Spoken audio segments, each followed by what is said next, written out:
नमो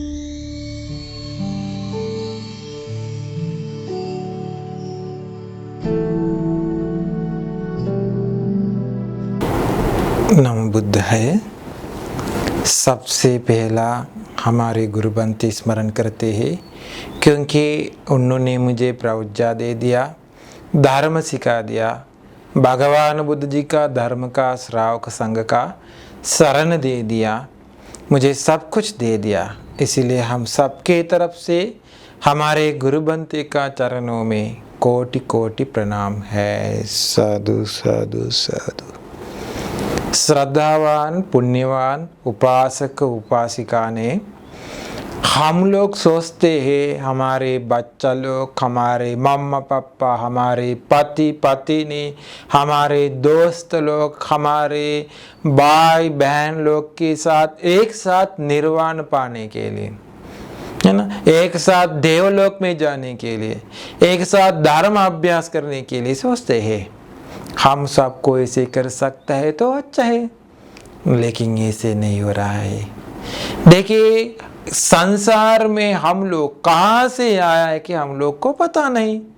शायद हम लोग अपना मम्मा नरक से आया हो सकता है, अपना पापा देवलोक से आया हो सकता है, अपना बहन प्रेतलोक से आया हो सकता है, अपना भाई जानवर का लोक से आया हो सकता है। शायद हम लोग कहाँ से भी आया हो सकता है, पता नहीं कहाँ से भी आया है कि, है ना।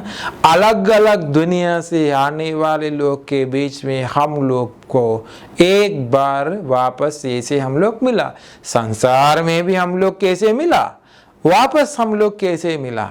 संसार में वापस जाने के समय एक साथ सभी लोग कैसे नहीं जाते।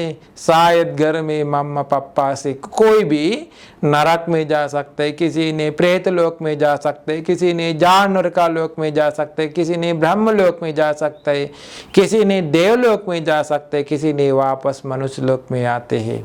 लेकिन हमारी प्रार्थना सभी एक साथ जाने के लिए, इससे नहीं हो रहा है। सभी के साथ जाने के लिए कोशिश करके अपना धर्म अभ्यास करने का कारण हम लोग देर करते हैं। उसकी वजह से हम लोग को निर्वाण का रास्ता नहीं मिलते। ये कहानी सुनिए, ये कहानी से पूरा देख सकता है हमारे जीवन का स्वभाव, संसार का स्वभाव। ये से हम लोग सभी के साथ निर्वाण पाने के लिए कोशिश करते हैं। संसार में अपना मम्मा पापा संसार दुखों से अभी भी मुक्त हुआ, निर्वाण पाया हो सकता है। संसार में अपना भाई बहन लोग हमारे साथ रह करके संसार दुखों से मुक्त हुआ हो सकता है। अपना बच्चा लोग संसार दुखों से मुक्त हुआ हो सकता है, हम लोग को पता भी नहीं हो सकता है ना। ये कहानी सुनिए, भगवान बुद्ध जी के समय एक अरहंत बनते थे। वो अरहंत बनते था, वो है सांख्य अरहंत बनते। वो वाराणसी में इस ऋषिपत्तन मिगिदाय में था। वो वहाँ रहने के समय 500 अरहंत भिक्षु लोग के साथ होते, है ना। वो ये वाराणसी में रहने के समय एक उपासक था, ये बंते के साथ हमेशा हमेशा रहने वाले एक उपासक। वो रोज ये 500 बंते लोग को दान पूजा करने के लिए अरेंज करते हैं। वो है अरेंज करने वाला, तैयार करने वाला। रोज एक घर में बेच देते ये बनते लोग को, सभी अरहंत बनते लोग, अरहंत बनते लोग बेच देते। आपको आज पुण्य कमाने के लिए बनते आते हैं, आज पुण्य कमाने के लिए से आते हैं कि ये उपासक बेच देते हैं। ये उपासक का एक ब्राह्मण दोस्त था, उसको भी वो एक दिन में सांख्य अरहंत बनते के पास ले गया। अरहंत बनते उसको धर्म प्रवचन दे दिया, उसको खुशी आया। खुशी आने के बाद में ये उपासक बताया, आपको भी अभी खुशी आया, आप भी धर्म सुना, आपको कुछ श्रद्धा आया, इसलिए आप भी रोज एक अरहंत बनते को दान पूजा करिए। वो बताए, मुझे ऐसे नहीं कर सकते, क्योंकि हमारे परंपरा से कभी भी ऐसी दान नहीं पूजा किया, मुझे आदत नहीं, मैं नहीं दे दूंगा संघ को दान। वो बताया, आप मेरे लिए भोजन पूजा करने के लिए तैयार है क्या? आपके लिए कुछ भी दे दूंगा, ये कोई दिक्कत नहीं, आपको दे दूंगा। मुझे देने के लिए आपको इच्छा है तो वो दान संघ को दे दिए, मुझे देने जैसा, है ना, वो बता दे दूंगा। एक करहम बनते को वो रोज दान पूजा करने के लिए आदत किया, अभी रोज दान पूजा करते। उसका घर में, ये ब्राह्मण का घर में रोज ये अरान बनते जानते हैं भोजन के लिए, दान के लिए। ये ब्राह्मण का एक भाई था, एक बहन थी। वो दोनों भी दान पूजा करने के समय, ये उपासक, ये ब्राह्मण दान पूजा करने के समय वो दोनों भी दान पूजा करने के लिए आया। विहार में भी वो आते, आने के समय उन लोग को बनते लोग देखने के समय उन लोग का संयम, उन लोग का स्वभाव, धर्म सुनने के समय श्रद्धा आया। उन लोग सोचा हम लोग रोज ऐसे बनते लोग को दान पूजा करना चाहे। उन लोग का मम्मा पापा बहुत डांटते हैं, बनते लोग को डांटते हैं, संघ को डांटते, उन लोग को भी डांटते।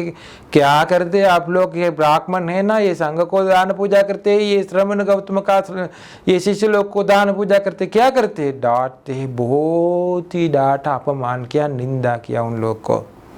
उन लोग नहीं सुना जैसा ये काम करके गया चलो किया, दान रोज पूजा किया।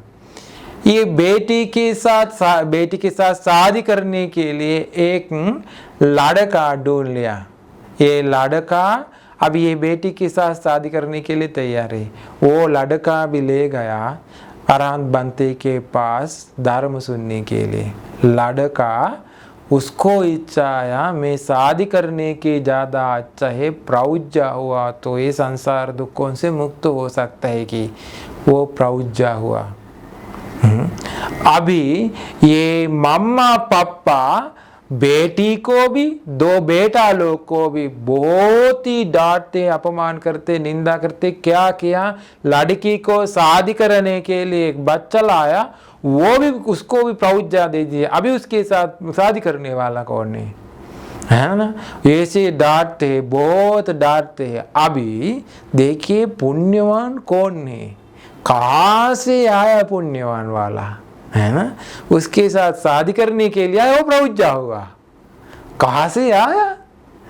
अभी सभी वो दोनों मम्मा पापा डांटते हैं, है ना, संघ को डांटते हैं, सभी लोग को डांटते, अपमान करते हैं। क्या करते हैं कि अभी मम्मा पापा रोज ये भिक्खु के पास जाते हैं, वो सामने भिक्खु नया प्रौज्जा हुआ, नया वाला बेटी के साथ शादी करने के लिए वो तैयार किया, वो प्रौज्जा उसके पास जाके उसको ये गृहस्थ जिंदगी के बारे में बहुत कुछ बता के वो चीवर चोटने के लिए तैयार किया।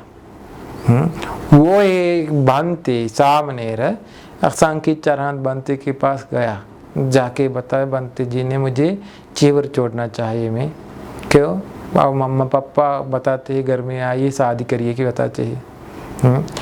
आराम बनते बताया 7 दिन तक रहिए, 7 दिन के बाद में जाइए। 7 दिन तक वो था, बनते था। 7 दिन के बाद में वापस आके बताया 1 महीना तक रही, 1 महीने के बाद में मैं भी आपके साथ आऊँगा जाने के लिए। 1 महीना तक था। अभी 1 महीने के बाद में आराम बनते के पास आया और 2 दिन तक रहिए, 2 दिन में मैं आऊँगा। 2 दिन तक था, बहुत बड़ा तूफान आया। तूफान आके पूरा तूफान से ये ब्राह्मण खानदान में पूरा घर ये टूट गया, घर टूट गया। सभी लोग घर में अंदर, सभी लोग मर गया अंदर। ये उन लोग के ऊपर गिर गया घर, तूफान की वजह से सभी लोग मर गया, मर गया। अभी बनते को पता नहीं, सामने को पता नहीं क्या हुआ है कि आराम बनते उस बताया अभी जाइए आपका घर में, मैं भी आऊँगा आपके साथ। आने की समय आकाश में जाते ही ये भोजन पूजा किया वाले ये उपासक है ना, सबसे पहला भोजन पूजा किया उपासक, वो घर में था है ना ब्राह्मण, वो आकाश में जाते हैं दिव्य बन करके, दिव्य हाथी पर आकाश से जाते हैं। उसके पीछे दूसरा दिव्य राजा जाते, उसका भाई वो जाते हैं, उसको घोड़ा का गाड़ी मिला, घोड़ा का गाड़ी मिला, दिव्य घोड़ा का गाड़ी मिला, गाड़ी में जाते आकाश में वो दिव्य राजा। तीसरा वो शादी करने के लिए तैयार हुआ, उसका पत्नी जैसा है ना, शादी करने के लिए वो दुल्हन, वो भी देवलोक में गया, उसको दिव्य विमान मिला, सुंदर दिव्य विमान मिला, भूमाट देव बन करके पैदा हुआ 3 लोग। उसका मम्मा पापा, उन लोग का मम्मा पापा मर गए ना, प्रेत लोक में जाके अभी काला शरीर, पूरा नंगा है, शरीर में पूरा ये रोम है, पूरा शरीर में रोम है, काला है, पूरा विरूप है, विकृति है उन लोग का शरीर भी। डंडा लेकर के, लोहा का डंडा लेकर के दोनों को दोनों ऐसे मारते हैं, उनका शरीर से पूरा खून बह जाते हैं, चिल्लाते हैं, ये देवता लोग के पीछे पीछे जाते हैं। अभी रिद्धि से संग की चरांत बनते, ये सामने को दिखा दिया, ये देखिए आपका घर ये टूट गया, ये सभी लोग मर गया, आपको आकाश में देख सकते हैं ये दिव्य विमान। वो बताया देख सकते हैं बंते जी ने। पता है ये कौन ने की? पता नहीं। आपके बड़ा भाई है ना उस वक्त, वो है हाथी पर जाने वाला दिव्य राजा। वो देवलोक में गया, बहुत संघ को दान पूजा करके, शील पालन करके वो धर्म अभ्यास किया, वो देवलोक में गया। कल रात में आया, तूफान से पूरा घर टूट गया, उसको उन लोग के ऊपर गिर गया, सभी लोग मर गया। देखिए वो देवलोक में। उसके पीछे जाने वाले, देखिए घोड़ा का रथ से जाने वाले, दिव्य घोड़ा का रथ से जाने वाला, दिव्य ईमान के साथ तो जाने वाला, देखिए वो है दूसरा आपका भाई है ना, वो वहाँ गया, जीजा जी आपका। वो है ना उसके पीछे जाने वाले देवता विमान से, वो है आप शादी करने के लिए तैयार किया, वो है ये है ना दुल्हन, ये है। अभी देवलोक में जाते हैं, वो देखिए उस लोग के पीछे पीछे नीचे से जाते हैं, ये डंडा से मार के दूसरा को डंडा के मार के जाने वाले ये प्रेत लोग, देखिए काला बन करके पूरा शरीर हड्डी के साथ दौड़ने वाला, देख सकते हैं क्या? हाँ वो है उन लोग का मम्मा पापा आपको डांटा है ना, अपमान किया है ना, आपको घर ले जाने के लिए तैयार किया है ना, बताया ना घर ये आइए चीवर चोट करके आए, वो दोनों ऐसे जाते हैं। देखिए अपना मन से कुशल अकुशल के वजह से हम लोग कैसे चिंतन करते, चेतना उत्पन्न करते, उसी वजह से अपना जीवन आगे चलते हैं। कहाँ जाएंगे कि पता नहीं। अब देखिए 3 लोग देवलोक में गया, 2 लोग प्रेत लोक में गया, एक बच गया, वो जल्दी तुरंत विपස්සना करके आराम बनते का बताए, धर्म बताए मुझे ये मुक्त होने चाहिए, वो अरहन बन गया। बच गया वाला कौन नहीं कि देखिए अभी कहाँ से वो आया पता नहीं ना। ये से ही संसार का स्वभाव, पुण्य का फल उसको मिला, इसीलिए संसार का स्वभाव अलग अलग स्वभाव, सभी लोग के साथ एक साथ संसार दुखों से नहीं मुक्त हो सकता है। अपना जीवन अवबोध करना चाहिए, संसार का स्वभाव अवबोध करना चाहिए, जल्दी तुरंत निकल जाए। संसार में ये से धर्म सुनने के लिए मौका संसार में नहीं मिलते, अभी एक वक्त मिला सबको निर्वाण पाने के लिए, सभी दुखों से मुक्त होने के लिए ये धर्म प्रवचन उपकार हो जाए। साधु साधु साधु।